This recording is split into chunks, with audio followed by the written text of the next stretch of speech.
కృష్ణం వందే జగద్గురు. జై గురుదేవ.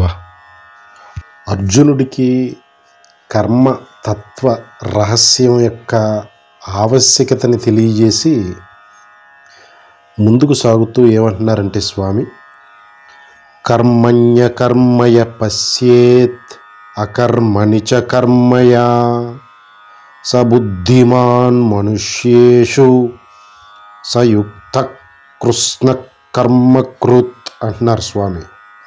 స్వామి భావన ఏంటంటే, కర్మయందు అకర్మని, అకర్మయందు కర్మని దర్శించేవాడు మానవులలో బుద్ధిశాలి అయినవాడు అని చెప్పి, అటువంటి బుద్ధిశాలి అయిన మానవుడు యోగి అనబడతాడు. మరియు అటువంటి బుద్ధిశాలి అయిన మానవుడు యోగి అనబడుతున్నవాడు సమస్త కర్మలు చేయువాడు అంటున్నారన్నమాట. ఇప్పుడు స్వామి చెప్తున్న దాన్ని ఇన్వర్స్ చేసి చూస్తే, సమస్త కర్మలు చేయువాడు ఎవడు? యోగి అంటున్నారు. ఆ యోగి ఎవరంటున్నారు? కర్మలో అకర్మని, అకర్మలో కర్మని చూడగలిగే బుద్ధిశాలి అయిన వాడు అంటున్నారన్నమాట. అంటే ఇక్కడ భగవానుడు చెప్తున్నది తన యొక్క స్వస్వరూప లక్షణాలను వివరిస్తున్నారు. బ్రహ్మీ స్థితిలో జన్మ తీసుకుని వచ్చి తాను ఏ విధంగా కర్మలో అకర్మని, అకర్మలో కర్మని చూసి బుద్ధిశాలి అయి ఉన్నారు, యోగి అయి ఉన్నారు, అందుకే సమస్త కర్మలు చేయువారగై ఉన్నారు, ఆయన యొక్క స్థితిని తెలియజేస్తున్నారు స్వామి. సాధనాపరంగా చూసుకుంటే సిద్ధించుకోవలసిన స్థితిని తెలియజేస్తున్నారు. అంటే సాధనకి గమ్యము ఏదై ఉండాలో తెలియజేస్తున్నారు స్వామి. అంటే యోగి అవ్వాలి అంటే బుద్ధిశాలి అవ్వాలి అని చెప్పి సాధనకి కావలసిన యాక్షన్ ఐటమ్స్ ఇచ్చున్నారు స్వామి. ఇక్కడ సాధనాపరంగా చూస్తే యోగి అయి బుద్ధిశాలి అవటం ద్వారా సిద్ధించుకోవలసిన మనస్థితి యాక్షన్ ఐటమ్ ఏమిస్తున్నారు? కర్మలో అకర్మను చూడాలి, అకర్మలో కర్మను చూడాలి అని. అంటే స్వామి ఇక్కడ మాట్లాడుతున్నది సమస్త వేద ఉపనిషత్ బ్రహ్మసూత్రాల సారమైన ఆత్మజ్ఞానం, ఆయన యొక్క స్వస్థితి, ఆ స్థితిలో వారి యొక్క బుద్ధి ఏ విధంగా ఉంటుందో తెలియజేస్తున్నారు. ఆ స్థితి జీవులు మరిచి ఉన్నారు కాబట్టి దానికి సాధనని పేరు పెట్టవలసి వచ్చింది. ఆ స్థితిని జీవులు సిద్ధించుకోవడానికి ఆ సాధన సూచనల్ని, యాక్షన్ ఐటమ్స్ని తెలియజేస్తున్నారు ఇక్కడ స్వామి. దీన్ని ఇంకో రకంగా చెప్పుకుంటే, జీవిత పరమలక్ష్యమైన ఆత్మజ్ఞాన నిష్టని సిద్ధించుకున్న, అనుభవైకం చేసుకున్న జీవన్ముక్తులు, మహాత్ములు, సద్గురువులు, సత్పురుషులు, లేదా అవతారం తీసుకుని వచ్చిన భగవంతుడు, వారు కర్మలో అకర్మను దర్శిస్తారు, అకర్మలో కర్మను దర్శిస్తారు అని సుస్పష్టమవుతుంది ఇక్కడ. ఇది చాలా లోతైన సబ్జెక్టు. భగవానుడు ఒక గంభీరమైన పెద్ద భారీ కాయం గల ఏనుగుని, అది ఒక క్రూర మృగం, ఒక మదగజం, దాన్ని ఒక 100 feet డిస్టెన్స్ నుంచి పరిచయం చేస్తున్నారు. ఆ ఏనుగు యొక్క శరీర భాగాలు, భారీ కాయాన్ని, దాని యొక్క మనోస్థితిని తెలియజేస్తున్నారని భావించవచ్చు. అంటే ఏ రకంగా అంటే, ఇది లోతైన నిగూఢమైన బ్రహ్మనిష్ఠుల యొక్క స్థితిని పరిచయం చేస్తున్నారు స్వామి. ఇది చాలా అత్యంత నిగూఢమైన, అత్యంత విస్తారమైన, విశాలమైన, విశ్వవ్యాప్తమైన తత్వాన్ని పరిచయం చేస్తున్నారు స్వామి. దీన్ని దాంట్లోకి దింపితే, క్రూర మృగం దగ్గరికి తీసుకెళ్తే ఎంత ప్రమాదమో, దీంట్లోకి ఒకేసారి దించితే మనిషి జీర్ణించుకునే శక్తి సాధకుడికి ఉండదని దూరం నుంచి పరిచయం చేస్తున్నారు స్వామి.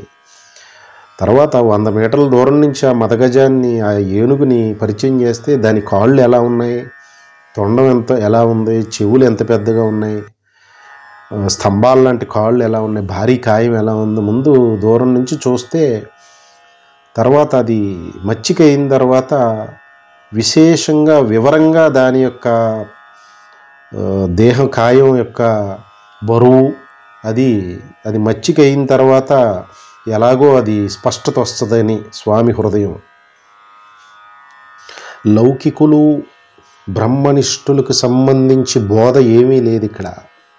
భగవద్గీత, బ్రహ్మసూత్రాలు, ఉపనిషత్తు అంతా సాధకుడికే. అందుకని ఇక్కడ సాధకుడు యొక్క దృష్టికోణంలో కర్మ బంధిస్తుంది. అందుకని కర్మకు భయపడతాడు. అర్జునుడికి అందుకే కదా కూలబడిపోయాడు. నేను మహాపాపం చేసిన వాడిని అవుతాను, నాతో పాపం చేయించడానికి సిద్ధపడుతున్నావు ఏంటి, అసలు నీ ప్రణాళిక అర్థం అవ్వట్లేదు, నువ్వు నన్ను ముంచేసేలా ఉన్నావు అని చెప్పి కృష్ణుడితోటి వాదనకి దిగాడు అర్జునుడు. సాధకులు అందరి పరిస్థితి ఇదే.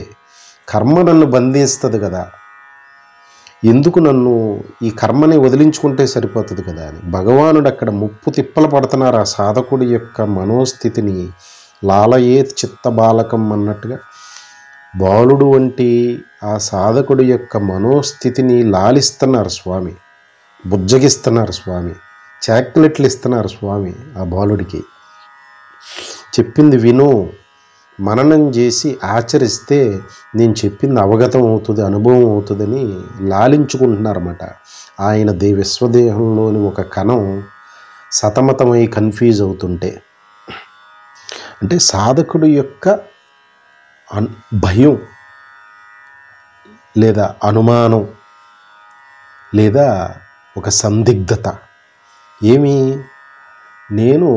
నాకు ఈ లౌకిక జీవితంలో ఏ సారం లేదని అర్థమవుతుంది, కానీ జీవిత లక్ష్యం ఏంటో అర్థం అవ్వట్లేదు. అసలు జీవిత లక్ష్యం అనేది ఒకటి ఉంటే దానికి మార్గం ఏంటి, గమ్యం ఎలా ఉంటుంది, అది చేరిన తర్వాత ఆ లక్షణాలు ఎలా ఉంటాయి. భగవంతుడిని అర్జునుడు స్థితప్రజ్ఞ లక్షణాలు అడిగినట్టుగా సాధకుడు ఆ స్థితప్రజ్ఞుడు అవ్వటానికి పరితపన పడుతున్నాడు. దానికి కర్మ ఒక బంధంగా భావిస్తున్నాడు. భగవంతుడు కూడా చెప్పారు వారు ఏమని, కర్మ బంధంలో పడతారు సుమా, పరధర్మాచరణ వద్దు, భయానకమైన ఫలితాలు అనుభవించాలి, కర్మ బంధించి వేస్తుంది సుమా అని స్వామి కూడా సర్టిఫై చేశారు కర్మ బంధిస్తుందని. సాధకుడు యొక్క భయాన్ని సర్టిఫై చేశారు, కరెక్టే నీ భయం అని. కానీ నువ్వు భయపడవలసిన అవసరం లేదు, దానికి ఒక మార్గం చెప్తాను, అదే నేను చెప్తున్న కర్మయోగం, అదే నేను చెప్తున్న స్వధర్మాచరణ, దీనిని విశ్వసించి ఆచరించు, అప్పుడు నిన్ను ఈ కర్మ బంధించదు అని రోగాన్ని నిర్ధారించారు. సాధకుడి యొక్క కర్మబంధం అనే రోగాన్ని నిర్ధారించారు స్వామి. సాధకుడిని ఏమీ కొట్టిపారేయలేదు. సాధకావస్థలో ఆ చైతన్య స్థాయిలో సాధకుడు కర్మబంధం, ఈ కర్మ చేస్తే అది నన్ను బంధిస్తుంది అనేది భగవంతుడు కూడా ఆ రోగాన్ని నిర్ధారించి ఎస్ యు ఆర్ రైట్ అని అన్నారన్నమాట. ఆ తరువాత ఈ రోగం పర్మనెంట్గా ఉండేది కాదు, నీకు ఆరోగ్యం చేకూరుతుంది, అంత భయపడిపోకు, దీనికి నేను ఒక పథ్యం ఔషధం 2 ఇస్తాను అని చెప్పి కర్మయోగాన్ని చెప్తున్నారు స్వామి. కర్మయోగం లేదా స్వధర్మం చెప్తున్నారు స్వామి. చెప్పి ఇక్కడ ఏమంటున్నారు, కర్మ అని అకర్మని కూడా ప్రయోగం చేశారు స్వామి. అంటే సాధకుడు దృష్టికోణంలో కర్మ చెయ్యకపోతే అది అకర్మ అని సాధకుడు దృష్టికోణంలో భగవంతుడు మాట్లాడుతున్నారు. భగవంతుడు దృష్టికోణంలో కర్మ లేవు, కర్మ లేకపోవటానికి పెట్టిన పేరే అకర్మ. కర్మే లేదంటే ఇంకా అకర్మ అనే పదం అప్రస్తుతం అక్కడ. అందుకని భగవానుడు దృష్టికోణంలో, బ్రహ్మనిష్ఠుల దృష్టికోణంలో మాట్లాడట్లేదు ఇక్కడ స్వామి. లౌకికులకి గొడవే లేదు, వారు పిల్లలతో బొమ్మలతో ఆడుకుంటున్నారు, వారిని ఆడుకోనివ్వండి అంటారు స్వామి. వాళ్ళు అలా ఆనందంగా ఉంటే నాకు ఆనందం అయ్యా, ఏదో రకంగా ఆనందంగా ఉండాలి. బ్రహ్మనిష్ఠులు పరమానందంలో ఉన్నారు, లౌకికులు అహంకారమయమైన దేహ తాదాత్మ్యంతో బొమ్మలతో ఆడుకుంటున్నారు. ధనకనక వస్తు వాహనాలు, కీర్తికాంక్షలు, గొప్పలు, పేరు ప్రఖ్యాతులు, పలుకుబడులు, అధికారాలు, బొమ్మలతో ఆడుకునేవ్వండి. వారు అలా ఆనందంగా ఉంటే నాకు ఆనందం. కానీ సాధకుడు విషయం వచ్చేటప్పటికి భయపడుతున్నాడు. ఈ కర్మ అనేటప్పటికీ కంగారు పడిపోతున్నాడు. ఇప్పుడు ఏమి అకర్మ కర్మ ఈ రెండు భగవంతుడు దాన్ని స్పష్టపరుస్తూ ఏమంటున్నారంటే, ఇక్కడ సాధకుడు దృష్టికోణంలో అకర్మ అనే ఒక ఊరటను ఏమిస్తున్నారు? కర్మ చేయకపోవటం, ఏ పని చేయకుండా ఉండటం అకర్మ అని సాధకుడు యొక్క మనోభావన. అందుకని ఆ పదప్రయోగం చేశారు స్వామి. ఇంతకు ముందు అనుకున్నట్టు కర్మ అంటే కేవలం దేహంతో కర్మేంద్రియాలతో చేసే పని కాదు. మనసులో వచ్చే ఆలోచన, నోటితో మాట్లాడే మాట, ఈ దేహంతో చేసే పనులు అన్నీ ఈ మూడులో 3 ఫ్యాక్టోరియల్ 6 ఈ 6 కాంబినేషన్స్లో ఏది జరిగినా అది కర్మే. దీనికి సాధకుడు సందిగ్ధావస్థలో ఈ కర్మ నన్ను బంధిస్తుంది కదా అని చెప్పి కర్మను తప్పించుకుంటానికి పారిపోతానికి చూస్తున్నాడు అర్జునుడిలాగా. అంటే నిత్యకర్మలో ఎలా తప్పించుకుంటావు నువ్వు అని ఇంతకుముందు ప్రశ్న వేశారు. అంటే గాలి పీల్చటం, నీరు త్రాగటం, ఆహారం తీసుకోవడం, మలమూత్ర విసర్జన చేయటం, మరి నువ్వు ఈ కర్మ కాదంటావా అని భగవానుడు ప్రశ్న వేస్తున్నారు ఇంతకుముందు. నువ్వు కర్మను వదిలితే వాటిని వదలాలి. వాటిని వదలనప్పుడు నువ్వు మిగతా కర్మలను ఎలా వదలగలవు? అవి మలమూత్ర విసర్జన, గాలి పీల్చటం, ఆకలేస్తే ఇంత ఆహారం తినటానికి పరితపన పడిపోవడం, దేహం వేస్తే గుక్కటి నీళ్లు నోట్లో పడకపోతే ఆ దేహం చలించిపోవటం, ఇవన్నీ స్వామి సూచించున్నారు. నా త్రిగుణాత్మకమైన శక్తి చేత సమస్త విశ్వం నడపబడుతుంది, నువ్వు కర్తృత్వం వహించుకు అని చెప్పున్నారు. అంటే ఆ త్రిగుణాత్మకమైన శక్తి యొక్క ప్రేరణతోటి విశ్వంలోని పనులే కాదు, మన మానవ దేహంలోని సిస్టమ్ కూడా నడిచిపోతుంది ఏ ప్రమేయం లేకుండా. ఆ పైనున్న ఒక ర్యాపర్, మనస్సులో వచ్చే తలంపు, ఆ ఆలోచనలు, మాటలు, కర్మలు, వాటికి మటుకి నువ్వు ఎందుకు కర్తృత్వం వహించేసుకుంటావు అని భగవానుడి యొక్క హృదయం. ఇంతటి మహావిశ్వకార్యాన్ని నీ దేహంలో సిస్టమ్ని నడుపుతున్న నా త్రిగుణాత్మకమైన శక్తి ఒకటి ఉంటే నువ్వు దాన్ని కాదని ఒక చిన్న ర్యాపర్ దేహతాదాత్మ్యం చెందిన అహంకారమయమైన నీ అజ్ఞానంతో నీ ఆలోచనలు, మాటలు, పనులకి నిన్ను నువ్వు కర్తన చేసేసుకుని ఓ ఫలాల గురించి పరుగులు పెట్టేస్తూ ఆ ఫలాలకి నిన్ను కారణం చేసేసుకుని నువ్వు ఆడుకుంటున్న ఆట ఇది. ఆ దృష్టికోణంలో కర్మ నిన్ను బంధిస్తుందనే చెప్పాను నేను. అందుకని సాధకుడై ఉండే ఆ కర్మ బంధిస్తుంది కాబట్టి నీ ఆలోచనలు, మాటలు, పనుల్ని నువ్వే దూషించటం మొదలుపెట్టావు నయితి అని.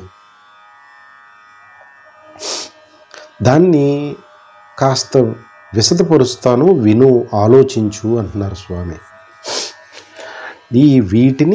ఈ ఆలోచనలు, మాటలని, పనుల్ని కట్టి పెడితే అప్పుడు నువ్వు జీవిత లక్ష్యం చేరటానికి మార్గం సుగమవుతుందనో లేదా జీవిత లక్ష్యం చేరిపోయేనో అని అనుకుంటున్నావు. కానీ అది సాధ్యం కాదు కదా అని నేను అంటున్నాను అని భగవంతుడు కాస్త విశదపరుస్తున్నారన్నమాట. అంటే అకర్మ అంటే సాధకుడు దృష్టికోణంలో ఈ ఆలోచనలు, మాటలు, పనుల్ని కట్టబెట్టడం, పూర్తిగా మానేయటం. అంటే ఒక రాయిలాగా పడుండడం అని అంటున్నాడు ఒక పక్కన సాధకుడు. కానీ అలా ఉండలేకపోతున్నాడు. ఆకలికి తట్టుకోలేకపోతున్నాడు, గాలి పీల్చకుండా ఉండలేకపోతున్నాడు, దాహం వేస్తే నీళ్లు, మలమూత్ర విసర్జన చేయకుండా ఉండలేకపోతున్నాడు. వీటిని కర్మలే అని చెప్పి స్వామి ఆ సాధకుడిని మరి వీటి విషయం ఏంటయ్యా అనేటప్పటికీ సందిగ్ధావస్థలో పడిపోతున్నాడు. నాకు అర్థం అవ్వట్లేదు స్వామి అని కూలబడ్డాడు అన్నమాట అర్జునుడిలాగా సాధకుడు. అంటే ఇక్కడ అకర్మ అంటే పనులన్నీ వదిలిపెట్టితే ఉండే ఒక రకమైన సుఖం సాధకుడు ఏదని భ్రమిస్తున్నాడో దాన్ని అకర్మ అని సంబోధించారు స్వామి. కానీ జ్ఞాని దృష్టికోణాన్ని ఇప్పుడు ఇక్కడ తీసుకొచ్చి కర్మలో అకర్మని, అకర్మలో కర్మని దర్శించేవాడు బుద్ధిశాలి అని అంటున్నారు. ఇక్కడ కర్మ చేస్తూ కూడా అది కర్మ కాకుండా పోతే దానిని అకర్మ అని సాధకుడు యొక్క అకర్మక సాధకుడు నిర్వచనాన్ని ఇక్కడ తీసుకొచ్చి పెట్టి దీన్ని జ్ఞాని, ఒక బుద్ధిశాలి అయిన యోగి అయిన సమస్త కర్మలు చేస్తూ కూడా యోగి బుద్ధిశాలి వాటిని అకర్మలుగా ఎలా మార్చుకునే స్థితిలో ఉన్నాడో అది నువ్వు తెలుసుకో. అప్పుడు నువ్వు కర్మల మానలేని నిత్యకర్మలు కాదు, కేవలం నిత్యకర్మలే కాదు, కర్తవ్య సంబంధ కర్మలు ఉంటాయి. మరి కృష్ణుడు ఎన్ని బంధాలు పెట్టుకుని అవన్నీ కర్తవ్యంగా భావించబట్టే జీవన పర్యంతం ఆ రథం వేసుకుని తిరుగుతానే ఏదో ఒక వ్యవహారం నడుపుతూనే ఉన్నారు ఈ మధ్యవర్తిత్వాలు వహించడం. ఇవన్నీ రాముడు నిత్యకర్మలో ఒకటే అయితే ఆహారం, ఆకలి, దప్పిక, ఈ మలమూత్ర విసర్జన కాస్త ఇంతవరకు పనులు పెట్టుకుంటే నిత్యకర్మలు అయ్యాయి. మరి కర్తవ్య సంబంధ కర్మలంటే తన భార్య, పిల్లలు, తల్లిదండ్రులు, సమాజం, తన మీద ఆధారపడినవారు, వారి పరిధి గృహానికి పరిమితం అవ్వచ్చు, గృహస్థుది కాస్త ఇంకొంచెం పెరిగితే రాజ్యానికి పరిమితం అవ్వచ్చు. వారి పరిధి ఎంతవరకు ఉంటుందో దానికి న్యాయం చేయటాన్ని కర్తవ్యం అంటున్నారు. వేద విహిత కర్మ కూడా భగవంతుడు హృదయం కూడా స్వధర్మంలో నిత్యకర్మలే కాదు కర్తవ్య కర్మలు ఉన్నాయి అని సూచించారు స్వామి. నిత్యకర్మలు అనుకుంటే చాలా చిన్న సబ్సెట్ అది. ఈ సన్యాసికి, బ్రహ్మచారికి, వానప్రస్థికి నిత్యకర్మల వరకు చేసుకుంటే సరిపోవచ్చు వారు. ముఖ్యంగా సన్యాసికి, వానప్రస్థికి వేదం కూడా దాన్ని తప్పుపట్టదు. అంటే సెట్ ఆఫ్ వారి కర్మల సంఖ్య తక్కువ, వాటి తీవ్రత తక్కువ. అందుకనే ఎంతో కొంత ఇంద్రియ నిగ్రహం, మనోనిగ్రహం ఎంతో కొంత సాధించిన వారు జీవిత లక్ష్యాన్ని చేరుకోవడానికి సన్యాసాశ్రమాన్ని స్వీకరించడానికి అర్హత ఉంది. ఇది లేకుండా కనుక అడుగు వేస్తే ఇంతకుముందు సూచించినట్టు కొన్ని లక్షల జన్మలు మళ్ళీ వెనక నుంచి ప్రయాణం మొదలు పెట్టవలసిందే. అంటే ఇక్కడ ఏంటి విషయం, నిత్య కర్మలు ఆకలి వేస్తే కొంచెం ఆహారం తినటానికి, దాహం వేస్తే కొన్ని నీళ్ళు తాగటానికి, మలమూత్ర విసర్జన చేయటానికి కావలసిన వ్యవస్థను ఏర్పాటు చేసుకుంటాం. దానికి కావలసిన ఇప్పుడున్న దేశకాలమాన పరిస్థితుల్లో కూర్చుని ఆకలేస్తే అన్నం తినడానికి ఒక ఎంతో కొంత ధనం అవసరం అవుతుంది. దానికి కావలసిన ఏర్పాటు మటుకి చేసుకుంటారన్నమాట. ఇందులో సన్యాసాశ్రమంలోనూ వానప్రస్థంలోనూ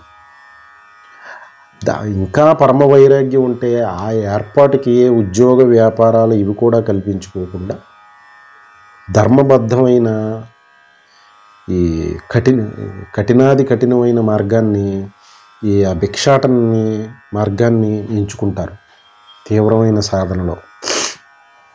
అది దాన్ని తప్పు అనడానికి లేదు, ఒప్పు అనడానికి లేదు, అప్పటికి అదే సత్యం. ఆ పరమ వైరాగ్యాన్ని భగవంతుడు మెచ్చుతారు కూడా. ఎప్పుడు సన్యాసాశ్రమంలో ఉన్నప్పుడు, వానప్రస్థాశ్రమంలో ఉన్నప్పుడు ఆ ఆకలేస్తే కాస్త ఆహారం భుజించడానికి కావలసిన ధనాన్ని కూడబెట్టడానికి వృత్తి వ్యాపారాలు ఎంచుకుంటాం తప్పు కాదు. దాని పరమ వైరాగ్యంతో ఇంకా జీవితంలో నిర్వర్తించవలసిన కర్తవ్య నిర్వహణను అంతా చేసేసి వానప్రస్థాశ్రమంలో భిక్షాటన చేస్తూ జీవించే వాళ్ళు ఉన్నారు. అంటే సమయం అంతా ఇంకా కర్తవ్య సంబంధ కర్మలు ఏమీ లేవు, నిత్యకర్మలే ఉన్నాయి వారికి. ఇటువంటి సన్యాసికి ఆ వానప్రస్థికి. ఆ నిత్యకర్మలకి భిక్షాటన చెట్టుకున్న పండు కోసుకుని ప్రవహించే నీరు తాగేలాగా ఉండు అనే వానప్రస్థికి చెప్పింది. సన్యాసికి కూడా ఇంచుమించు అంతే. చెట్టుకున్న పండు కోసుకుని ప్రవహించే నీరు తాగి కరతల భిక్ష భూతల శయనం, ఇదే చెప్పింది. వేద హృదయమే అది, భగవానుడు హృదయమే అది, ఆ ఆశ్రమం యొక్క ధర్మమే అది.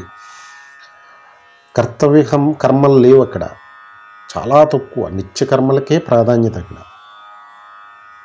అప్పుడు ఆ సాధన ఏదైతే ఉందో, ఈ సాధకుడికి ఉండే భయం కర్మలు బంధిస్తాయని. నిత్య కర్మలు మానటం ఎలాగో కుదరట్లేదు.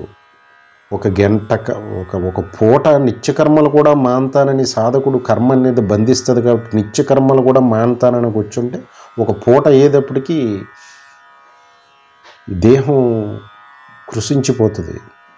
దేహమే లేనప్పుడు జీవిత లక్ష్యమైన ఆత్మజ్ఞాన సాధనకి అవకాశం ఏది? అందుకని నువ్వు కన్ఫ్లిక్టింగ్గా మాట్లాడుతున్నావు. నిత్యకర్మలు తప్పించలేవు. సన్యాసిగా ఉన్న, వానప్రస్థుగా ఉన్నా, ఇంకా గృహస్థుగా ఉంటే కర్తవ్య సంబంధ కర్మలు కూడా తప్పించలేవు. వాటిని కర్మలు బంధిస్తాయని అనద్దు నువ్వు అని చెప్పి గృహస్థుని సముదాయిస్తున్నారు స్వామి. సన్యాసికి వానప్రస్థుకి నిత్యకర్మల మటుకి చేసుకో, చెట్టుకున్న పండు ప్రవహించే నీరు తాగు, నీకు కర్తవ్య సంబంధ కర్మలు ఏం లేవు కదా.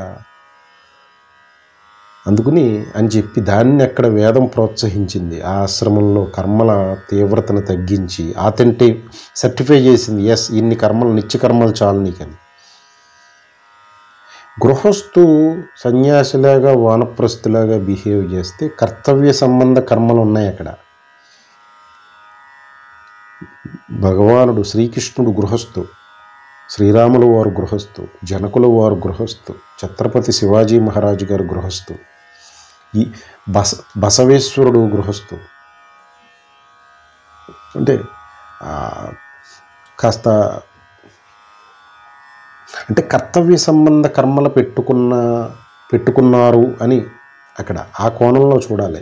అంటే ఒక వివాహం అయ్యి భార్య పిల్లలు, తన మీద ఆధారపడిన ఒక కుటుంబం, ఒక సమాజం, భగవంతుడు స్పాంటేనియస్గా వారి పరిధిని పెంచితే ఒక రాష్ట్రానికి ముఖ్యమంత్రి, దేశానికి ప్రధాని, ఒక రాజ్యానికి రాజు, లేదా ఒక జిల్లాకి కలెక్టర్, లేదా ఒక ఆఫీస్కి డైరెక్టర్, ఒక CEO, పరిధి పెరుగుతుంది. మరి ఆ పరిధిలో మనం అక్కడ స్పాంటేనియస్గా ఇమిడితే దానికి న్యాయం చేయటం కర్తవ్యం అవుతుంది. అప్పుడు ఆ కర్తవ్య సంబంధం కర్మల్ని వాటిని తగిలించుకున్నాక మెట్ట వేదాంతం మాట్లాడకూడదు. తగిలించుకోకుండా ఉండటానికి కావలసిన వైరాగ్యం నీకు అలవడుతుంటే అది శుభసూచకం. ఆ వైరాగ్యం నీకు అలవడనప్పుడు ఆ కర్తవ్యానికి న్యాయం చేయటం నీ ధర్మం. అప్పుడు అది నన్ను బంధిస్తుంది కదా అని అనకూడదు, కన్ఫ్లిక్ట్ అవుతుంది. ఇది అంటే భగవంతుడు చేస్తే నీకు ఐస్ క్రీమ్ తినాలంటే తినేసి వచ్చాయి, తింటే జలుబు చేస్తుందేమో, తింటే డబ్బులు అయిపోతాయేమో. ఈ సాధకుడు ఇప్పుడు మాట్లాడుతున్నది కర్మలు చేస్తే బంధిస్తాయేమో, అంటే వైరాగ్యం ఉందా నీకు? అప్పుడు సన్యాసాశ్రమం, వానప్రస్థాశ్రమం ఉన్నాయి కదా, బ్రహ్మచర్యం, ఇవి కాదు. ఇంద్రియ సుఖాలు, సర్పాలు, ఇంద్రియ విషయాలు అవి కాటు వేస్తాయి. ఆశ్రమం చెడిపోతుంది. సన్యాసంలోకో బ్రహ్మచర్యంలోకో అడుగు పెట్టేస్తే తొందరపాటుగా. అప్పుడు అందుకని ధర్మబద్ధమైన వేద విహితమైన ఋషులు వారు గృహస్థాశ్రమాన్ని ఆచరించి ఆదర్శవంతమైన జీవిత పరమలక్ష్యం భగవంతుడు సూచించిన స్వధర్మాన్ని ఆచరించారు. గృహస్థాశ్రమం స్వధర్మానికి వీలు కాకపోతే శ్రీకృష్ణుల వారు ఎందుకు ఆచరిస్తారు? శ్రీరాములు వారు ఎందుకు ఆచరిస్తారు? గొప్ప గొప్ప మహాత్ములు జనకులు వారు ఎందుకు ఆచరిస్తారు అంటే గృహస్థాశ్రమం అంటే తీసిపారేసే ఆశ్రమం కాదు, రాజయోగం. అది ఆ ఇంద్రియాలుని ధర్మబద్ధంగా వాటికి భోగం అనుభవింపచేసి వైరాగ్యం ఇంకా తీవ్రమవుతుంది అన్నమాట గృహస్థాశ్రమంలో నిజమైన సాధనలో ఉంటే. ఈ సన్యాసి బ్రహ్మచర్యాశ్రమాల కంటే కూడా సాధకుడు విషయం తెలిసి గృహస్థాశ్రమంలో ఉంటే సన్యాసి కంటే బ్రహ్మచారి కంటే ముందుగా పరమ వైరాగ్యంతో గమ్యం చేరిపోతాడు వీడు. అందుకనే రాజయోగం ఇది. సన్యాసాశ్రమం బ్రహ్మచర్యాశ్రమం తొందరపాటులో తీసుకుని బలవంతపు ఇంద్రియాల మీద పడకుండా నిగ్రహించి కూర్చున్న లోపల మనసుతో వాటి చింతన జరుగుతుంటే భ్రష్టు పట్టిన సన్యాసం, భ్రష్టు పట్టిన బ్రహ్మచర్యం, మూఢాచారం, అది మిథ్యాచారం. ఎందుకు వచ్చిన వేషాలయ్యా అంటున్నారు భగవానుడు, ఇంతకుముందు కూడా అన్నారు. అటువంటి వేషాలు వేయొద్దు, వేశ్య ప్రదర్శనలు చెయ్యొద్దు. చక్కగా గృహస్థాశ్రమం ఉంది కదా రాజయోగం, నేనే ఆచరించాను మీకేంటయ్యా అని. ఈ సమస్తం ఆత్మస్వరూపం త్రిగుణాత్మకమైనదని బ్రహ్మ విష్ణు మహేశ్వరులుగా వారి భార్యలైన సరస్వతి, లక్ష్మి, పార్వతి గృహస్థాశ్రమంలో ఇంత ఆదర్శవంతమైన సూచనలు చేస్తుంటే మనకెందుకు తొందరపాటు? ఆ ఏనుగు క్రూరమృగం, ఆ బలీయమైన మదగజం దగ్గరికి వెళ్ళి ఏమిటి ఆటలాడటానికి ప్రయత్నం చేస్తున్నావు ఏంటి అని భగవానుడు. మదగజం దగ్గరికి వెళ్ళి దాని వెయిట్ని కొలిచి దాని ఆర్గాన్స్ మెజర్ చూసుకుంటానంటే ఊరుకుంటుంది అది. అందుకని దాని దగ్గరికి వెళ్ళనివ్వరు. సాధన పేరుని దూరం నుంచే పరిచయం చేస్తారు. ఆ తర్వాత మచ్చిక అయ్యాక దాన్ని చక్కగా దాని మీ వెయిట్ చూడనిస్తుంది, అన్ని ఆర్గాన్స్ మెజరు తీసుకుంది అని కంగారు పడకు అంటున్నారన్నమాట స్వామి. అంటే ఇక్కడ గృహస్థుకి కర్మలు నిత్య కర్మలే కాదు, కర్తవ్య కర్మలు ఉంటాయి. సన్యాసికి కూడా కొన్ని కర్తవ్య కర్మలు ఉండొచ్చు. ఇంతకు ముందు ఇంక వానప్రస్థుకి కర్తవ్య కర్మలు అని అంటే ఊరుకోరు. భగవానుడు హృదయం వేద విహితం కర్మలు ఊరుకోవు, యజ్ఞమయమైన జీవితం ఊరుకోదు. వానప్రస్థం అంటే నిత్య కర్మలు మాత్రమే. ఇంకో పని పెట్టుకుంటే బలవంతపు వానప్రస్థం చేశారని అది జీవితం వృధా అయిపోయినట్టే, కొట్టిపారేస్తారన్నమాట స్వామి. మూఢాచారం వద్దు, డంబాచారం, వేశ్య ప్రదర్శనలు వద్దంటారన్నమాట. దత్తాత్రేయ స్వామి అయితే ఇక దగ్గరికి కూడా చేరనివారు, తన్నుతారు స్వామి అయితే. అంటే ఈ అకర్మ అనే పదానికి లోతుగా సమన్వయం చేసుకునే ప్రయత్నం అన్నమాట. అంటే ఏదైనా పని కర్మని చేస్తే నన్ను బంధిస్తుందని సాధకుడు భయపడిపోతున్న దశలో ఏమీ చేయకుండా, కర్మ అంటే ఆలోచనలు, మాటలు, పనులు, దేహంతో చేసే పనులు, ఈ మూడిట్లో ఏ కాంబినేషన్ అయినా, మూడు విడివిడివిడిగా ఉన్న ఆలోచన కింద ఒక్కటే ఉన్నా కర్మే, అది మాట ఒక్కటే ఉన్నా కర్మే, దేహంతో పని చేసినా కర్మే, ఆలోచన మాట ఉన్నా కర్మే, మాట పని ఉన్నా కర్మే, ఆలోచన పని ఉన్నా కర్మే, మాట లేకపోయినా. అంటే 6 కాంబినేషన్స్ వస్తున్నాయి. ఏదైనా కర్మే ఇది. ఈ కర్మకి సాధకుడు భయపడుతున్నాడు, అందుకని వాటిని వదిలేద్దామని చూస్తున్నాడు, కర్మ సన్యాసం చేద్దామని చూస్తున్నాడు. కర్మ సన్యాసం అనే మాట భగవంతుడు డిక్షనరీలో లేదు, వేదంలో లేదు, వేద హృదయంలో లేదు, వేద విహితమైన కర్మలో లేదు, స్వధర్మాచరణలో లేదు కర్మ సన్యాసం అనే పదం. అకర్మ అంటే సాధకుడు భావన ఏంటంటే ఈ కర్మను వదిలిపెడితే అకర్మని. భగవంతుడు ఏమంటున్నారో, వదిలిపెడితే నిన్నప్పుడు అది నన్ను బంధించే అవకాశం లేదు కదా అని అనుకుంటున్నావు కదా నువ్వు. ఆ వదిలిపెడితే నీకు బంధించని అవకాశం బంధించకుండా ఉండే అవకాశం ఉంటుందనే స్థితి నువ్వు అనుకుంటున్నావు కదా ఒకటి, దానినే అకర్మ అని డిఫైన్ చేస్తున్నాను నేను, ఒక పదప్రయోగం చేస్తున్నాను, దాన్ని అకర్మ అన్నారు.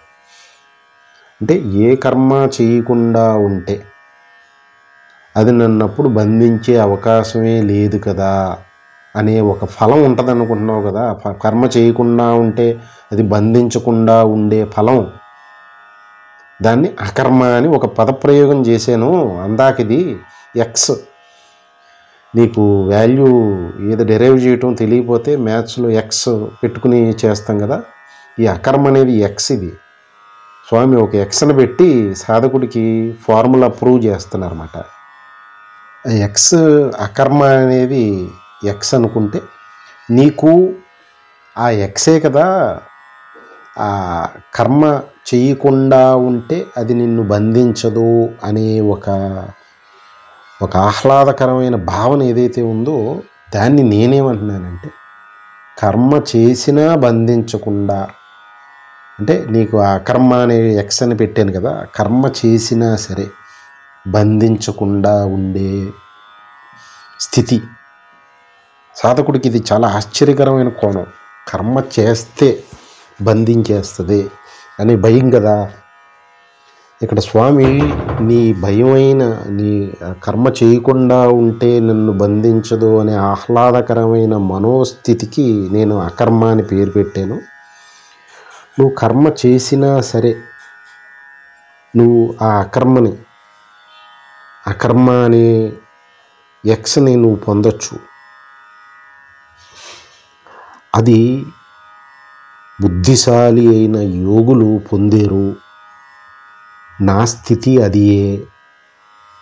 మరి ఆ యోగులు బుద్ధిశాలులు నేను పొందింది నువ్వెందుకు పొందలేవు? నువ్వెందుకు నిర్వీర్యంగా మాట్లాడుతున్నావు, అచేతనుడుగా మాట్లాడుతున్నావు అని చెప్పి ఉత్సాహపరిచి సుస్పష్టపరుస్తున్నారన్నమాట ఆ సద్గురువు. ఏమని? ఈ కర్మ చేస్తూ కర్మలో అకర్మని దర్శించేవాడు.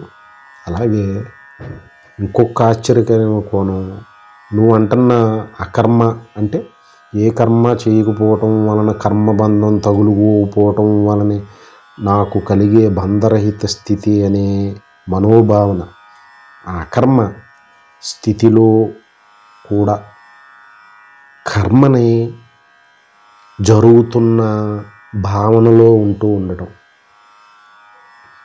అది సాధకుడు కోణం కాదు అసలు. భగవానుడు, ఆ మహాత్ములు, జీవన్ముక్తుల కోణాన్ని పరిచయం చేస్తున్నారు ఆ సాధకుడికి. నువ్వు కర్మ చేస్తే బంధంలో పడతానంటున్నావు, కానీ ఆ మహాత్ములు, జీవన్ముక్తులు కర్మ చేసినా కూడా అకర్మ చేసుకుంటారు వారు, అకర్మను దర్శిస్తారు వారు. అలాగే అకర్మగా ఏ కర్మ చెయ్యకుండా ఉన్నా సరే నీ అకర్మ అంటే ఇక్కడ సాధకుడి యొక్క ఎక్స్ మనోభావాన్ని ఇక్కడ మళ్ళీ అకర్మ అనే ప్రయోగం దానికే ప్రయోగిస్తున్నారు. అకర్మలో కూడా కర్మను దర్శిస్తారు వారు. ఈ సాధకుడు ఈ ఫస్ట్ స్టేట్మెంట్కి ఆనందం ఇవ్వచ్చు, కర్మ చేసిన అకర్మ అయిపోతుంది అనేది సాధకుడికి ఉత్సాహాన్ని ఇచ్చింది. కానీ ఇది ఆశ్చర్యాన్ని ఇచ్చేది, కన్ఫ్యూజ్ అయిపోయేది రెండో స్టేట్మెంట్లో, అకర్మలో కర్మను దర్శిస్తారని. అంటే ఏమి చేయకుండా ఉన్నా అన్ని పనులు చేసిన భావనతో ఉంటారు వారని. ఇదే కదా మెయిన్ భయం. చేస్తేనే నన్ను బంధిస్తుందనంటే, చేయకుండా ఉన్నా నన్ను బంధిస్తుందంటే సాధకుడు గజగజలాడిపోతాడు. అందుకని స్వామి నుంచున్నా తన్నే, కూర్చున్నా తన్నే. ఆ రోడ్డు మీద గొర్రెలు మేసేవాడికి ఆ గొర్రె రోడ్డుకి ఆ బోర్డర్ అవతలకి వెళ్ళినా అటు కొడతాడు, యువతలు కొడితే యువతలకు వెళ్తే కాలంలో పడిపోతుంది ఇటు కొడతాడు, అవతలకి వెళ్తే రోడ్డు వాహనాలకు అడ్డుపడుతుంది అటు కొడతాడు. ఆ దారిలో నడవటమే. భగవానుడు మనల్ని సన్మార్గంలో నడిపించడానికి గొర్రెల కాపరి వ్యవహారం నిర్వహిస్తున్నారు ఆయన. అటు వెళ్తే అటు కొడతారు, కాలంలో పడతామని. ఇటువైపు వస్తే రోడ్డు మీద వెహికల్స్ కింద పడతామని ఇటు కొడతారు. అందుకని స్వామి సూచించినట్టుగా వెళ్ళిపోతే క్షేమంగా గమ్యం చేరతాం. మన పెత్తనాలు చేస్తే కాలువలో అన్న పడతాం, వాహనాల కింద అన్న పడతాం. అందుకని ఏమీ చేయక్కర్లేదు, స్వామి చెప్పినట్టుగా వెళ్తే చాలు. మీకేం కావాలో తెలియనప్పుడు స్టీవ్ జాబ్స్ చెప్పినప్పుడు consumers does not know what they want, I will give them what they need అని. భగవానుడు ఇక్కడ ఆటోక్రటిక్గా జీవులకి ఆల్రెడీ వాళ్ళు జీవుడు అని అనుకుంటమే మహాపాపం చేశారు. వాళ్ళు జీవభావంతో జన్మని ఆపాదించుకున్నారు. మహాపాపం అది. ఆ పాపం తర్వాత మిగతా అన్నీ మహాపాపాలే అవుతాయి. వాళ్ళు జీవన పర్యంతం వాళ్ళ అన్ని మహాపాపాలే అవుతాయి, పడగొట్టేసివే అవుతాయి, భయానకంగానే ఉంటాయి. ఎప్పటి వరకు? జీవభావం చేత జన్మను ఆపాదించుకున్న భావన పోనంత వరకు అని భగవానుడు హృదయం. అంటే భగవానుడు ఆల్రెడీ మహాపాపం జీవభావం చేత అజ్ఞానమయమైన క్రమంలో ఎక్కడో సొంత కుంపట పెట్టేసుకున్నాడు. ఆ దేహంలోని కణం స్వతంత్ర రాజుగా ప్రకటించేసుకుంది. ఆ విశ్వదేహంలో ఒక చిన్న కణం ఆ నూతిలో కప్ప తనని రాజ్యాధిపతిగా ప్రకటన చేసుకుంది. అలాగా ఈ విశ్వదేహంలోని కణమైన ప్రతి మనిషి తనని ఒక చక్రవర్తిగా ప్రకటన చేసుకున్నాడు, తన అహంకారం అనే కిరీటం పెట్టుకుని. అందుకని స్వామి అలా చక్రవర్తిగానే ఉండు, ఆ నూతిలో కప్ప చక్రవర్తి ఆ నూతికి. అలాగా నీ దేహానికి నువ్వు చక్రవర్తిగానే ఉండు, నీ అహంకారం అనే కిరీటం పెట్టుకుని. కానీ ఎప్పుడో ఆ మొట్టికాయలు పడి పడి పడి పడి దేహం గుల్లయి మనస్సు కుంగి కృషించిపోయి ఈ అర్జునుడు లాగా ఎప్పుడో బోర్ను వస్తావు, అప్పటికి నేను అడుగడుగుని జన్మ తీసుకుని రావటం కుదరదు అని చెప్పి ఒక సద్గురువుని విడిచి వెళ్ళారన్నమాట, భగవద్గీత అనే సద్గురువుని. అందుకని సద్గురువుని ఎక్కడా నెతకెక్కర్లేదు, భగవద్గీతే సద్గురువు అని విశ్వసిస్తే చాలు. అది అనాదిగా భగవానుడు ఆ గురుగీతలో ఈశ్వరుడు శాసించినట్టు, దత్తాత్రేయ స్వామి సాధకోద్ధరణకి గురు పరంపరను కొనసాగిస్తున్నట్టు, దానిలో అంతర్భాగమైన ఒకనొక సద్గురువే భగవద్గీత. అనాదిగా వదిలిపెట్టి వెళ్ళారు స్వామి, యుగ యుగాలకి సద్గురువును వదిలిపెట్టి వెళ్ళారు. ఆ సాధకుడు వెళ్ళి దాహం వేస్తే నీరు తాగుతాడు, చెప్పినా చెప్పకపోయినా. సాధన వైపు అడుగు పెట్టినప్పుడు అప్పుడు వాడు తప్పనిసరిగా ఆ జ్ఞాన గంగ దగ్గరికి వెళ్తాడు. వాడి విశ్వాసాన్ని బట్టి, విశ్వాసం యొక్క తీవ్రత, సాధన పట్లున్న త్రికరణ శుద్ధిని బట్టి గ్లాసుడు తాగుతాడా, బకెట్ తెచ్చుకుంటాడా, లేదా ట్రక్కులు వాటరు లారీలు తెచ్చుకుంటాడా అనేది వాడి యొక్క విశ్వాసము, సాధన తీవ్రత మీద ఆధారపడి ఉంటుంది. అంతే. భగవానుడు గురువును వదిలి వెళ్ళారు. గురువుకు లోటేం లేదు, సద్గురువులు దొరకట్లేదని ఏం గుండెలు బాదుకోకల్లా, భగవద్గీత రూపంలో ఉంది. అది సాధకుడికే అక్కడ ఒక సద్గురువు ఉన్నారు అని భగవద్గీత రూపంలో అని అవగతం అవుతుంది. అంటే ఇక్కడ ఆ గొర్రెల కాపరికి తెలుసు, అవతలకి వెళ్తే అటు దాన్ని వెళ్ళనిస్తే అటు దెబ్బ కొట్టకపోతే చెరువులో పడిపోద్ది, ఇటు వెళ్ళనిస్తే వాహనం కింద పడిపోద్ది. దానికి తెలియదు. అందుకని ఒక దెబ్బ అటు ఒక దెబ్బ ఇటేసి అదే లైన్లో ముందుకు నడిపిస్తారు దాన్ని. అందుకని భగవంతుడు వేదము భగవంతుడు హృదయం, వేద విహిత కర్మలు భగవంతుడి సాధనా సూచనలు, భగవంతుడు చెప్పిన స్వధర్మం సుగమమైన క్షేమమైన మార్గం. ఆటోక్రటిక్గా విధించారు దాన్ని. ఆటోక్రసీ అంటే ఎలాగా? దాంట్లో మన యొక్క యోగం క్షేమం అంతర్లీనంగా ఉన్నాయి. అది ఆటోక్రసీయా? Heart democracy in heart. అది మనకి మేలు చేసి క్షేమాన్ని చేకూర్చే మాటను కూడా ఆటోక్రసీ అంటే ఎలాగా? లౌకికపరమైన డిక్షనరీ డెఫినేషన్స్ ఇక్కడ చాలవు, ఇక్కడ కుదరవు, ఇక్కడ నిలబడవు, మింగేస్తుంది ఈ జ్ఞానం. భౌతికపరమైన డిక్షనరీ డెఫినేషన్లు అన్నీ మింగేస్తుంది ఈ జ్ఞానం. ఇదిగో ఒక లావా దేశంలో పొగల కొక్కుతున్న లావా ఒక డ్రోన్ కెమెరాతో వీడియో తీశారు, చాలా చక్కగా అద్భుతంగా. నిజంగా డ్రోన్ కెమెరాని ఆ లావా పొంగి పొరలుతున్న ఉప్పొంగుతున్న బగబగలాడుతూ సలసల మరిగే లావాని వెడలగక్కుతున్న ఆ పర్వతం వైపు ఈ డ్రోన్ కెమెరా వెళ్తుంటే ఆ భావన ఎలా కలుగుతుందంటే, ఆ డ్రోన్ కెమెరాని ఆ లావా దూరం నుంచి చూసి నా వేడి, నా తీవ్రతని ఏం తెలుసుకుంటావు అని చెప్పి ఆ డ్రోన్ కెమెరాని మింగేయటానికి సిద్ధపడుతుందా ఎగసిపడే లావా ఆ అగ్నిపర్వతం అనే భావన కలిగిందన్నమాట. దూరం నుంచి చూస్తే నా ఈ ఎగసిపడే ఈ బగబగలాడే దీన్నే చూస్తావు, నా వేడి ఈ లోతు నీకేం తెలుస్తుంది రా అని లాగటానికి ఆ డ్రోన్ కెమెరాని ఎగసి పడుతున్నాయా అలలనే భావన కలిగిందన్నమాట. అంటే జ్ఞానం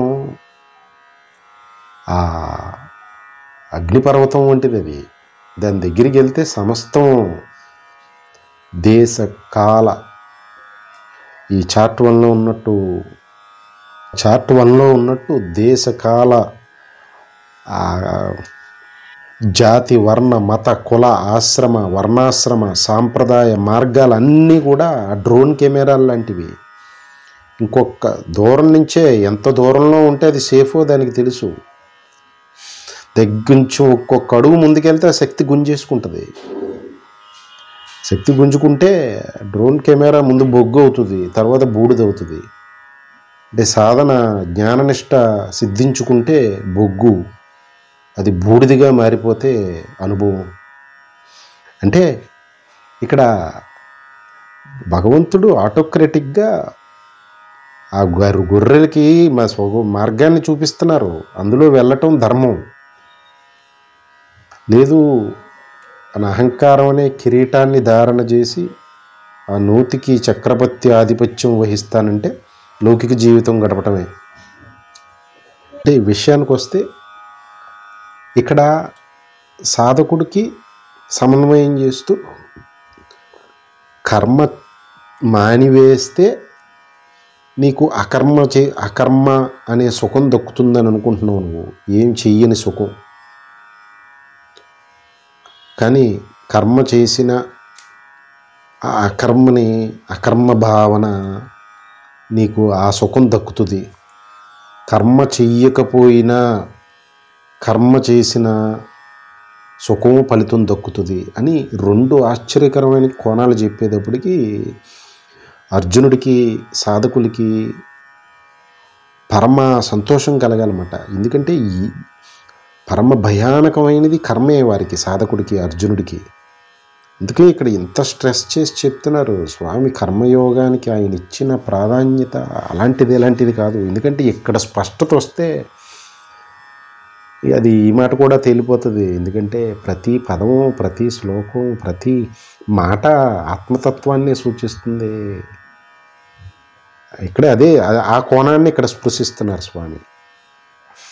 ఇక్కడ కర్మ చేసినా అది చెయ్యనిది ఇంకో కోణంలో చెప్పుకుంటే నువ్వు చేసినా చెయ్యనిది అయిపోతుంది, నువ్వు చెయ్యకపోయినా చేసినది అవుతుంది. ఇదే బుద్ధిశాలి అయిన మనుష్యులు, వారే యోగులు. వారు సమస్త కర్మలో ఆచరిస్తున్నవారు. వారు చేసినవి కర్మని అకర్మణ చేసేసుకుంటున్నారు, అకర్మని కర్మణ చేసుకుంటున్నారు వారు అని గొప్ప ఆత్మతత్వాన్ని, విశ్వతత్వాన్ని, భగవంతుడి తత్వాన్ని, జీవన్ముక్తుల సద్గురువుల తత్వాన్ని, రహస్యాన్ని వెల్లడి చేశారు స్వామి ఇక్కడ. దానిని కర్మకు ఆపాదించి ఆశ్చర్యకరంగా. ఇంకా కర్మ ఏముంది? అసలు కర్మ ఉందా? కర్మ అనేది పదాల గారడీ అయిపోయింది ఇక్కడ. ఉన్నతంగా లోతైన సమన్వయం చేసుకుంటే సత్ ప్లస్ చిత్ ఆత్మ, చిత్ అనుకుంటే సత్ ప్రకృతి, దానినే భక్తిపూర్వకంగా స్వామి అమ్మవారు అని అనుకుంటే, చిత్ అనేది స్వామి నేను ఉన్నాను అనే ఎరుకైతే, సత్ అనేది ఉంటూ ఉండేది. నేను ఉన్నాను అనే ఎరుకే జ్ఞానం అయితే, ఈ జ్ఞానాన్ని ఉపయోగించుకుని ఉంటూ ఉండేది అమ్మవారు.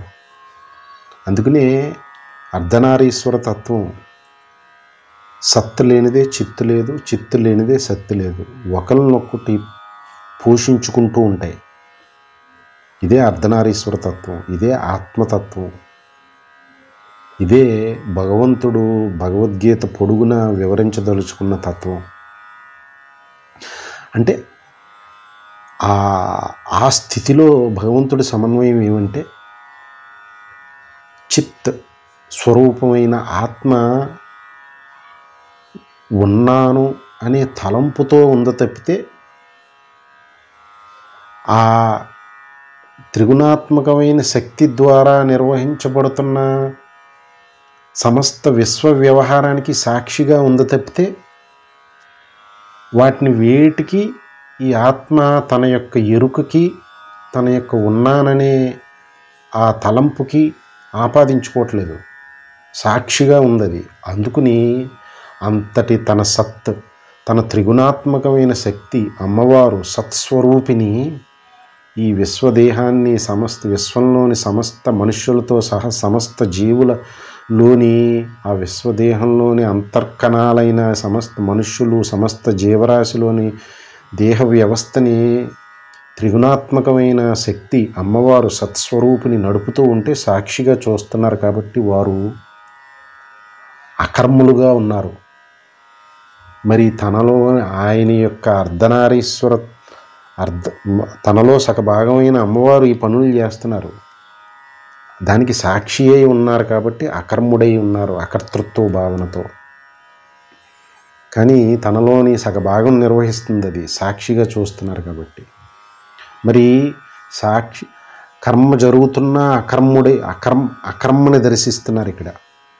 అక్కడ ఆయన అమ్మవారు ఆయన యొక్క జ్ఞానాన్ని ఉపయోగించుకుని త్రిగుణాత్మకమైన శక్తి ఇంతటి మహావిశ్వాన్ని, గ్రహగోళాదులు, నక్షత్రాలు, భూమి, భూభ్రమణం, సూర్యచంద్రాదులు ఇవన్నీ ఇది కర్మ కాదా? మన ఇంతటి కప్పకి ఆ నూతిలో ఈదటం ఉన్న శక్తే దాని కర్మ అంటారు దాన్ని. మనస్సుకి ఒక ర్యాపర్, ఒక ఇల్యూజనరీ, ఒక ఓయాసిస్, ఒక ఎండమావియే కర్మ, ఎండమావియే నీటి కొలను అన్నట్టుందన్నమాట మనుషుల తీరు. ఆ ర్యాపర్ ఇల్యూజనరీ లేని మనస్సు నుంచి వచ్చిన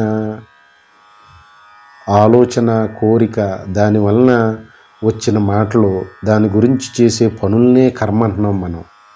భగవంతుడు దాన్ని నేతి బీరకాయ అంటున్నారన్నమాట. అంటే గొడ్రాలి పుత్రుడు అంటున్నారన్నమాట. అంటే కుందేటి కొమ్ము అంటున్నారన్నమాట.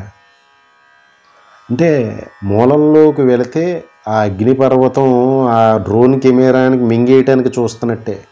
జాతి, వర్ణ, మత, కుల, ఆశ్రమ, సాంప్రదాయాల మార్గాలన్నీ మింగేస్తానికి చూస్తుంది జ్ఞానం.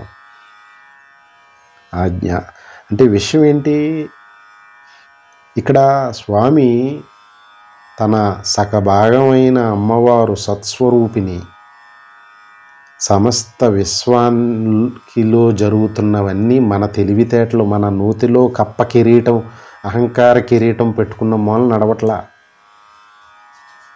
లేని మనస్సు నుంచి, లేని అహంకారం నుంచి వచ్చిన, లేని మనస్సు నుంచి వచ్చిన, లేని ఉందనుకుంటున్న లేని ఆలోచన నుంచి వచ్చిన మాట, పని, ద్వారా జరుగుతున్నదే కర్మ అనుకుంటే హాస్యాస్పదం అయ్యా, నోరు ముయ్యి అంటున్నారు స్వామి. సాధకుణ్ణి కాబట్టి, లౌకికుణ్ణి అయితే నువ్వు చేసుకోనైనా కర్మలో ఏం పర్లేదు, సుఖం అనుభవించి అంటారన్నమాట. బ్రహ్మనిష్ఠుడైతే జాగ్రత్త పడిపోయాడు. ఆ వలలో చిక్కదు ఆ చేప, బొమ్మిడై దొరకదు, చాలా కష్టం పట్టుకుంటాం. అవి ఎక్కడో బురదలో ఉంటాయి సుఖంగా. అంటే విషయం ఏంటంటే ఇక్కడ మరి అమ్మవారు కర్మ ఇంతటి విశ్వదేహాన్ని, గృహిణి ఎందుకు గృహిణి అని అన్నారంటే అమ్మవారు విశ్వదేహాన్ని నిర్వహిస్తున్నట్టుగా గృహాన్ని నిర్వహిస్తుంది కాబట్టి ఆ స్త్రీ, ఆ భార్య గృహిణి అని అన్నారన్నమాట. ఆ యజమాని అని ఎందుకన్నారంటే ఆ భర్తని, ఆ యజమాని యొక్క కష్టం, కుటుంబానికి కావలసిన ఏర్పాటు, ఆ ధనం, ఆ కర్తవ్య సంబంధ కర్మలు నడవడానికి కావలసిన ఉద్యోగం, ధన సంపార్జన చేస్తే ఇంటిని మొత్తాన్ని నిర్వహించేది గృహిణి. అర్ధనారీశ్వర తత్వం ఇది. అది గృహస్థాశ్రమం అంటే, అది ఈశ్వరుడు అమ్మవారి యొక్క దాంపత్యం, అన్యోన్యం అంటే. మరి ఇప్పటి నాటి వివాహ వ్యవస్థ గృహస్థాశ్రమమా? అదే ఆ ఈశ్వరుడు అమ్మవారి యొక్క చచ్చిత్ అర్ధనారీశ్వర తత్వం. ఆ తత్వాన్ని సాధించటానికి గృహస్థాశ్రమం, వివాహ వ్యవస్థ పెడితే ఈ మనకు ఉద్యోగం ఉందని, మనకి శాలరీలు ఉన్నాయని, మనకి స్వేచ్ఛను ఎందుకు వదులుకోవాలని, మనకి ఈ షాపింగ్ కాంప్లెక్స్లు తిరుగుతూ విహారయాత్రలు చేస్తూ ఈ కోరికలకి అడ్డొచ్చే బంధాలన్నిటినీ బజారు పాలు చేసి కోర్టుల చుట్టూ తిప్పుతూ బంధాలను తెంపేసుకుని ఒంటరి జీవితానికి అలవాటు పడి, ఇది ఎప్పుడో ఈ కాలం మింగేయటానికి సిద్ధపడినప్పుడు ఆహాకారాలు చేస్తే ఆ గొర్రెలు రోడ్డు మీదకి వెళ్ళిపోవటానికి, వాహనాల కింద పట్టడానికి సిద్ధపడిపోయినట్టే, తెలియక పక్కకి జరిగి చెరువులో పట్టడానికి సిద్ధపడిపోయినట్టు. ఏ ముసలో చెరువులో పడ్డాక మింగేస్తుంది, రోడ్డు సైడ్ ఎక్కితే ఏ వాహనమో తొక్కేస్తుంది. భగవంతుడు భయం ఇది. మరి లౌకిక జీవులు వాళ్ళ అహంకారం అని కిరీటం పెట్టుకుని రోడ్డు ఎక్కేయడానికి సిద్ధపడిపోతున్నారు, లేదంటే చెరువులో దూకేయడానికి సిద్ధపడిపోతున్నారు. అటు ముసలు ఉంది, ఇటు వాహనం ఉంది, రెండూ ప్రమాదమే. భగవంతుడు సురక్షితమైన మార్గంలో నడిపించడానికి భగవంతుడు ఇక్కడ కూర్చుని కాపలా కాచుకుని కూర్చున్నాడు. ఆ గొర్రెలు కాపరి ఆయన అక్కర్లేదు మనకి. ఆయన కావలసిన వాడు ఉన్నాడు కోటికొక్కడు, అందుకని ఆయనకి పని తప్పట్లేదు. లేకపోతే శుభ్రంగా బ్రహ్మనిష్ఠుడి కింద ఆ చైతన్య స్వరూపుడైన సచ్చిదానందం, ఆ సాక్షి స్వరూపం పని పెట్టుకుంది అదంటే అదే గురు పరంపర. కానీ ఈ గురు పరంపర కూడా సాక్షి అయిన చైతన్య స్వరూపం చూస్తూ ఉంటే అమ్మవారి యొక్క త్రిగుణాత్మకమైన శక్తి ద్వారానే ఈ గురు పరంపర యొక్క సద్గురువుల, మహాత్ముల, జీవన్ముక్తుల యొక్క కర్మలు కూడా నిర్వహించబడుతున్నాయి. అందుకని అమ్మవారు లేనిదే స్వామి ఎక్కడున్నారు? సద్గురువుల, మహాత్ముల ఆలోచనలు, మాటలు, కర్మలు అన్నీ అమ్మవారి త్రిగుణాత్మకమైన శక్తి యొక్క వ్యక్తి రూపాలే కదా. అది మాట ఇక్కడ రహస్యం. అంటే అమ్మవారు కర్మని, సమస్త విశ్వాన్ని నిర్వహిస్తుంటే సాక్షి మాత్రంగా ఉన్న చైతన్య స్వరూపం ఆయన ఏమీ చెయ్యని వారిగా, జరుగుతున్నదంతా ఏమీ జరగనది అయిపోయింది అక్కడ ఆయన యొక్క మనోభావనలో, సాక్షి మాత్ర స్థితిలో. కానీ ఆయన సాక్షి మాత్రంగా ఉన్న అమ్మవారు సమస్త విశ్వాన్ని నడుపుతున్నారు కాబట్టి ఆ విశ్వం, ఆ అమ్మవారు ఆయనలో సగభాగం కాబట్టి కర్మ చేస్తున్నవారయ్యారు. ఆయన చెయ్యకుండా ఉన్న చేస్తున్నవారయ్యారు, చేస్తున్నా చెయ్యని వారయ్యారు. అర్ధనారీశ్వర తత్వాన్ని స్వామి అర్జునుడికి బోధిస్తున్నారు. ఇక్కడ భగవానుడు వాడు బుద్ధిశాలి, వాడు యోగి. బుద్ధిశాలి అంటే ఈ జ్ఞానాన్ని అనుభవైకం చేసుకుని బుద్ధి ఆత్మమయంగా పనిచేస్తున్నవాడు అని. ఇప్పుడు సచ్చిత్ అర్ధనారీశ్వర తత్వాన్ని అనుభవైకం చేసుకున్న సాధన ద్వారా జ్ఞాననిష్టని, బ్రహ్మనిష్టను గావించుకున్నవాడు బుద్ధిశాలి అని. వాడు యోగి అన్నారు. యోగి అంటే యోగం అంటే కలయిక, రెండు ఉంటే కలాలే. సాధన గురించి యోగి అనవలసి వచ్చింది. ఆ అగ్నిపర్వతం డ్రోన్ని మింగేసినట్టుగా యోగి అనే పదం కూడా కలిసిపోతుంది ఆ సచిదానంద స్థితిలో, అనుభవైక స్థితిలో. కానీ సాధనకి సూచన చేయవలసి వచ్చినప్పుడు యోగం అంటే కలయిక. ఏది? అజ్ఞానమయమైన దేహతాదాత్మ్యమైన జీవభావం అనేది ఆత్మభావంలో కలిసిపోవటం. ఆ డ్రోన్ వెళ్ళి ఆ అగ్నిపర్వతంలో ఆ లావాలో కరిగిపోవటం. ఇంకప్పుడు చూపించే పని ఉండదు, అది అయిపోయింది. అది అప్పటి వరకు డ్రోన్కి పనే చూపించాలి. అది అందులో కలిసిపోతే చూపించే పని ఉండదు, అదిగా ఉంటుంది. అంటే విషయం ఏంటంటే ఇక్కడ యోగి అనే పదం కూడా పదమేది, పదాల వెమ్మట. అందుకే జాతి వర్ణ మత కుల దేశ కాల ఆశ్రమ సాంప్రదాయాలు మార్గాలన్నీ కూడా పదాలే, పదాల కూటమి, సూచనల సముదాయం. ఇవన్నీ కూడా ఆ జ్ఞాన మార్గానికి ఆ భగవంతుడు హృదయాన్ని చేరుకుంటానికి, భక్తి మార్గంగా చెప్పుకుంటే భక్తిపరంగా భగవంతుడి హృదయాన్ని చూరగొనడానికి, భగవంతుడిని కన్ను పొందడానికి, జ్ఞాన మార్గపరంగా చెప్పుకుంటే స్వస్వరూప జ్ఞానాన్ని పొందడానికి మార్గాలు, గమ్యం చేరేక మార్గాలన్నీ గమ్యంలో విలీనమైపోయినాయి. గమ్యం చేరే వరకు వీటి యొక్క అస్తిత్వం వ్యవహారిక సత్యం. అందుకు ఈ వ్యవహారిక సత్యం గమ్యం చేరే వరకే అస్తిత్వం ఉండే ఈ మార్గాల మధ్యన భేదభావం ఏంటయ్యా? వీటి మధ్యన స్వజాతి భేదం ఏంటి? వీటి మధ్యన విజాతి భేదం ఏంటి? వీటి మధ్యన స్వగత భేదం ఏంటి? హాస్యాస్పదం కదా, ఇలాగ జోకర్లాగా బిహేవ్ చేస్తున్నారేంటి అని భగవంతుడు హృదయం. యోగివాడు అని అంటున్నారంటే ఆ జీవభావాన్ని ఆత్మభావంలో కలిపేసాడు తీసుకెళ్ళి, దాంతోటి కూడి ఉన్నాడు అనుకోని. యోగం కలయిక, కూడి ఉండటం లేదా ఒకటి అవ్వటం. ఇంకా ఉన్నతంగా మాట్లాడుకుంటే ఒకటి అయిపోయాక యోగం అనే పదం ఉండదు. జీవుడు వెళ్ళి ఆత్మలో కూర్చునేది ఉండదు, ఆత్మగా ఉంటాడు. కానీ సూచన చేయవలసి వచ్చినప్పుడు, సాధనకి బోధించవలసి వచ్చినప్పుడే బ్రహ్మసూత్రాలైనా, వేదమైనా, ఉపనిషత్తు అయినా, మహాత్ముల యొక్క వాక్ అయినా సూచనాప్రాయమే.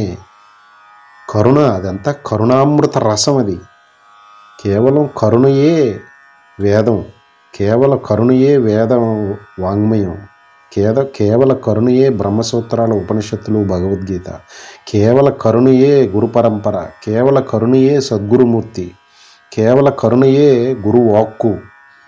ఇదంతా కరుణామయం, ప్రేమమయం. ఇది ఆ ఒక్కటే ఆ మాటను మాట్లాడిచ్చింది మాట. ఎందుకని ఈ పదం కూడా కరుణామృతమైనది, అది ప్రేమతో వచించినది. అది సద్గురు పాదుకులు కరుణామృతమైన పాదుకులు అవి. అంటే విషయం ఏంటి? ఇక్కడ యోగివాడు అంటున్నారు. ఆ జ్ఞానాన్ని ఈ కర్మలో అకర్మని, అకర్మలో కర్మను దర్శించిన వాడు. ఆ స్వామి చెప్తున్నది కర్మ కాదు, ఇక్కడ జ్ఞానం. జ్ఞానం కాదు, జ్ఞానానుభవం. సాక్షాత్తు ఆయన యొక్క స్థితి, బ్రహ్మనిష్ఠుల జీవన్ముక్తుల స్థితి. సజ్జనుడు ఇంతకుముందు నోటితో మామూలుగా అడిగాడు స్థితప్రజ్ఞుడని, వాడి యొక్క స్థితి చెప్తున్నారు ఇక్కడ. మరి చెప్పి, నేను చెప్పాను కాబట్టి నువ్వు అది అయిపోతావు అని అంటలేదు, దానికి ఆ సాధన చేయి అంటున్నారన్నమాట. ఆ సాధన ఆ చార్ట్ వన్లో సూచించిన మైలురాళ్ళు దాటాలి. అప్పుడు దాని వైపుకు వెళ్ళే కొలిది డ్రోన్ ఇంకొక అడుగు ముందుకు వేస్తే అందులో అగ్నిపర్వతంలో ఆ లావా మింగేస్తుంది. ఇంకొక అడుగు దూరం అనుభవం అవటానికి. మరి అడుగు దూరం వరకు వెళ్తే ఇక తర్వాత అది గుంజుకుంటుంది. అది ఈ సాధనని ఇక్కడ ఈ స్థితప్రజ్ఞ లక్షణాలు, బ్రహ్మనిష్ఠుని భగవానుడి యొక్క మానసిక స్థితిని తెలియజేసి, దాన్ని ఇప్పుడు ఇండైరెక్ట్గా సాధనకి యాక్షన్ ఐటమ్ కింద ఇచ్చారు. నువ్వు ఇది నా స్థితి, నువ్వు దీన్ని సాధించుకో, ఇది యాక్షన్ ఐటమ్ నీకు. అంటే విని ఊరుకుంటే శ్రవణం. భగవంతుడి స్థితి చెప్పారు, ఇంకా ఆ భగవంతుడు స్థితి చెప్పారు. ఆయన చాలా గొప్పవాడు అని చెప్పి ఆయనకు ఫోటో పెట్టి దండేసి నమస్కారం చేస్తే మైసూరు మహారాజు గారికి 1000 ఏనుగులు ఉన్నాయి, నాకేంటి అంటాడన్నమాట మార్వాడి. నిజమైన సాధకుడు నిజమైన మార్వాడిలా ఉండాలి. భగవంతుడు ఆయన యొక్క స్థితిని బ్రహ్మనిష్ఠుల జ్ఞానుల మహాత్ముల స్థితి, స్థితప్రజ్ఞుల స్థితి, అది నేను చెప్పారు, దాన్ని నేను సాధించాలి. మార్వాడి దానికి వ్యాపారం చేస్తాడు, వెల్దియెస్ట్ పర్సన్ అవుతాడు అనమాట. రిచ్ కాదు, వెల్దియెస్ట్ పర్సన్ అవుతాడు. Rich can become poor any time, but wealthy person can never become rich or poor. అంటే భగవంతుడు యాక్షన్ ఐటమ్స్ ఇచ్చారు సాధించవలసినవి. కర్మలో అకర్మను చూసే యాక్షన్ ఐటమ్ ఇచ్చారు, అకర్మలో కర్మను చూసే యాక్షన్ ఐటమ్ ఇచ్చారు, బుద్ధిశాలి అయ్యే యాక్షన్ ఐటమ్ ఇచ్చారు, యోగి అయ్యే యాక్షన్ ఐటమ్ ఇచ్చారు, సమస్త కర్మలో చేసేవాడు వాడు అంటున్నారు, ఇవన్నీ సమస్త కర్మలో చెయ్యి నువ్వు అని యాక్షన్ ఐటమ్ ఇచ్చారు. ఏంటి ఒక శ్లోకంలో 6-7 యాక్షన్ ఐటంలో కుమ్మరించారు స్వామి. సాధకుడికి ఖాళీ ఉందా? వీటిని ఎప్పుడు సాధించాలి? మరి సాధన అంటే ఆషామాషి కాదు. రాజులు రాజ్యాలను త్యాగం చేసి యుగాలు 1000 సంవత్సరాలు తపస్సు చేశారు, అంటే మననం చేశారు. మననం చేసి ఈ స్వామి ఇచ్చిన యాక్షన్ ఐటమ్స్ని స్పష్టపరుచుకున్నారు. వారు స్పష్టపరుచుకుంటే అనుభవైకం అయితే స్వామి అంతటి స్థితిని పొందారు. అందుకనే స్వామి అడుగడుగున నాలో ఐక్యం చేసుకుంటాను, నా దగ్గరికి చేర్చుకుంటాను, నా అంతటి వాడిని చేసుకుంటాను అనేది స్వామి ఆ జ్ఞానం యొక్క జ్ఞాన ఫలాన్ని సూచిస్తున్నారు. స్వామి వేరు, సాధకుడు వేరు కాదు, నీవు వేరు నేను వేరు కాదు, నువ్వు మరచి ఉన్నావు అని ఎంత లిబరల్ డెమోక్రటిక్గా మాట్లాడుతున్నారు స్వామి. నూతిలో కప్ప కిరీటాలు, మన అహంకారం అనే కిరీటాలు పెట్టుకుని ఏమి హాస్యాస్పదమైన చేష్టలు, ఎందుకు భయపడుతున్నావు నువ్వు అంటున్నారు స్వామి. కర్మకి ఎందుకు భయపడుతున్నావు? కర్మను వదలటమే అకర్మని ఎందుకు అనుకుంటున్నావు? ఆ కర్మను చేసిన అకర్మవే యాక్షన్ ఐటమ్ సాధించు. కర్మ చెయ్యకపోయినా కర్మ చేసిన వాడు అయ్యే స్థితిని సాధించు. 2వ యాక్షన్ ఐటమ్. బుద్ధిశాలి అని 3వ యాక్షన్ ఐటమ్. యోగి అని 4వ యాక్షన్ ఐటమ్. సమస్త కర్మలు చెయ్యని 5వ యాక్షన్ ఐటమ్. 5-6 యాక్షన్ ఐటమ్స్ ఇచ్చారు ఇక్కడ. ఇంకా మన సాధనకు ఉపక్రమించాలి. చాలా కోణాల్లో సమన్వయం చేయవలసి ఉంటుంది ఇంతటి లోతైన విషయాన్ని చెప్పినప్పుడు అని భగవంతుడు తపన. అందుకే ఒక కొమ్మ నుంచి ఇంకో కొమ్మకి దూకుతున్నట్టుగా, ఒక అంతస్తు నుంచి ఎన్నో అంతస్తులకి దిగిపోతున్నట్టుగా, మళ్ళీ పైకి ఎక్కుతున్నట్టుగా ఉంటుంది. ఇదంతా స్వామివారి యొక్క కరుణ కిందే భావించవలసి ఉంటుంది. ఇక్కడ ఏంటి, స్వామివారు ఇంతకుముందు సూచించినట్టు జ్ఞాననిష్ఠులు ఇంకా కోరికలతో కర్మలు జ్ఞాననిష్ఠులైన వారు కోరికలతో కర్మలు చేస్తూ ఉన్నవారిని భ్రమకు గురి చేయవద్దు అని అన్నారు.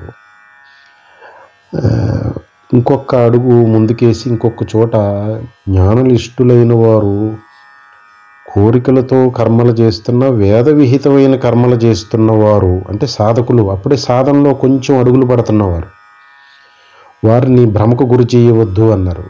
ఇప్పుడు ఇది స్పష్టంగా ఇప్పుడు చెప్తున్న విషయం కర్మలో అకర్మనే, అకర్మలో కర్మను చూట్టు అంటంలో ఈ సాధకుడికి ఇందాక అనుకున్నట్టు ఆ మదపుటేనుగు దగ్గరికి, వన్యమృగమైన మదపుటేనుగు దగ్గరికి ఒక్కసారిగా ఒక పిల్లవాడిని గెంటేస్తే దానికి బలైపోతాడు వాడు, ఆ మదగజానికి. కానీ సాధకుడికి అప్పుడే అడుగు పడుతున్న సాధకుడికి దీన్ని సూచిస్తున్నారంతే. దాని యొక్క మదగజపుని 100 ఫీట్ డిస్టెన్స్ నుంచి ఇంట్రడ్యూస్ చేస్తున్నారు. దాన్ని నువ్వు అది అంటే ఇది స్వామి ఇంతకు ముందు అనుకున్నట్టు ఆయన యొక్క స్థితి, బ్రహ్మనిష్ఠుల స్థితప్రజ్ఞుల స్థితిని తెలియజేశారు. ఇందాక అనుకున్నట్టు ఒక 5-6 యాక్షన్ ఐటమ్స్ ఇచ్చారు దీన్ని బట్టి, సాధన మననం ద్వారా సిద్ధించుకోవాల్సినవి. అంతే తప్పితే దీన్ని ఈ మైసూరు మహారాజు గారికి 1000 ఏనుగులు ఉన్నాయని నేను మైసూరు మహారాజు గారిలాగా బిహేవ్ చేస్తే, నటిస్తే ఎలాగా? నటన వలన నాకు మైసూరు మహారాజు గారికి ఉన్నంత స్థితి వస్తుందా? అవకాశం లేదు. అలాగే నటించకూడదు సాధనలో. మిథ్యాచారం అయిపోతుంది, అది డంబాచారం అవుతుంది. నటనలో పడిపోతారేమో అని చెప్పి స్వామి ఏమి అడుగడుగుని చెప్తున్నారన్నమాట. ఆత్మవంచన అయిపోతుంది సాధనలో నటిస్తే. సాధనకు వచ్చిందే జీవిత లక్ష్యం ఏంటని తెలుసుకుంటానికి. దాన్ని సిద్ధించుకోకుండా అది అయిపోయినట్టుగా నటిస్తే అంతకంటే లౌకిక జీవితమే మెరుగు కదా అని. అంటే లౌకిక జీవితం అంతా నటనామయమే. మళ్ళీ ఆ నటన ఆధ్యాత్మిక జీవితంలో కూడా ఎందుకు ఆ నటన?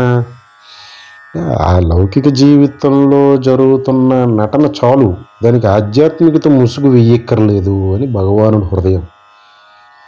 ఆధ్యాత్మికతని, సన్యాసం అని, వానప్రస్థం అని ఎలాంటి ముసుగులు వేయకూడదు. ఇంకా ఆధ్యాత్మికత వైపు త్రికరణ శుద్ధి, విశ్వాసం కలగనప్పుడు లౌకిక జీవితంలో ప్రశాంతంగా అందులో ఆనందం పొందితేనే నయం. లేదంటే అది దాన్ని ఆత్మవంచన అవుతుంది, దాన్ని అసలు మెచ్చరు భగవానుడు. అందుకనే స్వధర్మం అని అడుగడుగుని మొత్తుకుంటున్నది. సన్యాసాశ్రమంలో ఉంటూ, వానప్రస్థలో ఉంటూ, బ్రహ్మచర్యంలో ఉంటూ ఈ డంబాచారాలు, మూఢాచారాలు చేయకూడదు. నటించకూడదు. జ్ఞానులలాగా, మహాజ్ఞానులలాగా, బ్రహ్మనిష్ఠుల్లాగా వాతలు పడిపోతాయి. ఇప్పుడు పులిని చూసి నక్క వాతలు పెట్టుకున్నట్టు అవుతుంది. దీనికి ఆ వాతల యొక్క సెగ, మంట, పుళ్ళు మిగులుతాయి. పులి అవ్వలేదు ఇది ఎప్పటికీ. అందుకని మైసూరు మహారాజు గారికి 1000 ఏనుగులని స్వామి చెప్పారు. ఇక్కడ స్థితప్రజ్ఞుడి లక్షణాలు: కర్మలో అకర్మని, అకర్మలో కర్మని చూస్తారు. బుద్ధిశాలిలు వారు, యోగులు వారు అన్ని కర్మలో చేస్తారు వారని. ఇవేమీ లేకుండా ఆయన చెప్పింది విని అలా నటించేయటం మొదలుపెట్టేశారు లోకంలో. గురువులు అని చెప్పుకు తిరుగుతూ ఆశ్రమాలు పెట్టి, వీడే తరించలేదు, వీడిని పట్టుకుని తరించిపోవటానికి క్యూలు, కిక్కిరిసిపోయిన ఆశ్రమాలు. భగవంతుడు హృదయం ఎంత కంపించిపోతుంది ఈ విషయాలు చూస్తుంటే. కలిపురుషుడికి విడిచిపెట్టారన్నమాట. ఆయన చూసుకుంటారు వీళ్ళ వ్యవహారం. అంటే ఇక్కడ నటించకూడదు, ఆత్మవంచన చేసుకోకూడదు. స్వామి ఆ అంతిమ గమ్యం మైలురాయి యొక్క స్థితిని సూచించారు. దాన్ని నోటితో వచించకూడదు, దాన్ని గురించి కేవలం ఆలోచన మాత్రమే చేసి ఊరుకోకూడదు, దాన్ని నటించేస్తున్నట్టుగా, దాన్ని ఆచరించేస్తున్నట్టుగా లోకంలో వ్యవహరించకూడదు. అది సిద్ధించుకోవలసిన నిష్టది. అనుభవపూర్వకమైన బ్రహ్మనిష్ఠుడు యొక్క కర్మలు అకర్మలు అవుతాయని, అకర్మలో కూడా కర్మను దర్శిస్తారని, అది అనుభవైక స్థితిని చెప్పారు. అందుకని పొరపాటుని దీన్ని అనుకరించకూడదు. బ్రహ్మనిష్ఠుల్ని, సద్గురువుల్ని, మహాత్ములని, వారి యొక్క ఆ అడుగుజాడలని, ఆలోచనలు, మాటలను, పనులను ఆదర్శవంతంగా తీసుకుని ఆచరించాలి, మననం చేయాలి. జ్ఞాన నిష్ఠావస్థలో శ్రవణ మనన నిధిధ్యాసలు, యోగ నిష్ఠావస్థలో నిష్కామ కర్మ, నిష్కామ భక్తి, ధ్యానం, ఇంద్రియ మనోనిగ్రహాలు. ఇవి సాధన. 6 మైలురాళ్ళు దాటాలి. అప్పుడు 6వ మైలురాయి దాటాక అనుభవం ఎలా ఉంటుందో ఇక్కడ స్వామి సూచించారు. అంతే తప్పితే మనం లౌకిక జీవిగా ఉంటూ ఇప్పుడే సాధనలో అడుగుపెట్టి స్వామి కర్మ అకర్మ అయిపోతుంది అన్నారని, కర్మ అవుతుంది అన్నారని చెప్పి నటించడం మొదలు పెడితే, నేను కర్మలు ఏమి చేయకుండా కూర్చుంటాను, అన్నీ చేసిన వాడిని అవుతానని పలికినట్టు అవుతుంది అన్నమాట. నేను అన్ని ఏ విధమైన పలికిమాలిన నిషిద్ధ కర్మలు చేసినా అవి ఏమి చేయనివి అయిపోతాయని కదా అని చెప్పి పలికిన పిచ్చివాని మాటలు అవుతాయి అన్నమాట. ఇప్పుడు మహాత్ములు, గురువులు అని చెప్పుకు తిరుగుతూ నిషిద్ధ కర్మల పాలవుతున్న, పరధర్మం పాలవుతున్న వారి యొక్క స్థితి అదే కదా. అంటే అనుకరణ మొదలుపెట్టేశారు వారు. ఎంతో కొంత బుద్ధి, ఆ మేధావులు ఉంటారు. మేధావి ఏంటి, మహా అయితే చదివింది గుర్తుండటం, విద్యార్థుల్లో మేధావులు ఎవరో చదివింది గుర్తుండటం, దానిలో ఉన్న ఇంటర్నల్ కాన్సెప్ట్స్ బాగా అర్థం చేసుకుంటే వాళ్ళకి మంచి మంచి ర్యాంకులు వస్తాయి. మేధావి వాడు, ర్యాంక్ వచ్చింది, జ్ఞాని కాదు వాళ్ళు. అలాగా భగవద్గీతలోనూ ఉపనిషత్తుల్లోనూ చెప్పిన కొన్ని విషయాలనే మగప్ చేసి దాన్ని అనుకరించడం మొదలుపెట్టిన గురువులు బయలుదేరారు మాట లోకంలో. సాధకులే గురువులు అవతారం ఎత్తేస్తున్న రోజులు నడుస్తున్నాయి. అనుకరణలది కేవలం ఆ నెయ్యి అనే పదాన్ని ఉచ్చరిస్తే నెయ్యి రుచి తెలుస్తుందా? దాన్ని నోట్లో వేసుకుంటే రుచి ఇంకా అనుభవమే, వ్యక్తం చేయటం ఉండదు. స్వామి ఇక్కడ అనుభవాన్ని సూచించారు సుమా. పొరపాటును అనుకరిస్తే ఇగో ఈ ఏ ఆశ్రమంలోనూ ఉన్న పరధర్మం పాలైపోతాయి కనుక అనుకరిస్తే. కానీ సాధకుడికి ఆ అనుభవైక స్థితిని సూచిస్తే దాన్ని సాధన చేసి సిద్ధించుకొని 5 యాక్షన్ ఐటమ్స్ ఇచ్చారు ఇక్కడ. ఆ యాక్షన్ ఐటమ్స్ సాధన ద్వారా సిద్ధించుకోవాలి. సాధన తర్వాత అనుభవం అది వర్షిస్తుంది. ఈలోపు అడుగులు వెయ్యాలి గమ్యం వైపు. అంటే మనం ఉన్న స్థితిలోనే లౌకిక సాధనలో మొదటి అడుగులు పడుతూనే ఏ కర్మలు చేసినా అకర్మ అయిపోతాయని చెప్పట్లేదు స్వామి. నువ్వు ఏమీ చేయకుండా కూర్చుంటే అన్నీ చేసిన వాడు అయిపోతాయని చెప్పట్లేదు. అక్కడ పొరపాటు పడిపోతుంది అడుగు. సాధకుడికి నువ్వు అన్నీ చేయాల్సిందే, కానీ అన్నీ చేసినా ఏమీ చెయ్యని చైతన్యం యొక్క సాక్షి స్థితికి చేరుతావు. నువ్వు ఏమీ చెయ్యకుండా చైతన్య స్థితి యొక్క సాక్షి మాత్రంగా ఉన్నా అన్నీ చేసిన అమ్మవారి యొక్క శక్తిని కూడగట్టుకుంటావు అని భగవంతుడి హృదయం అని గ్రహించాలి ఇక్కడ.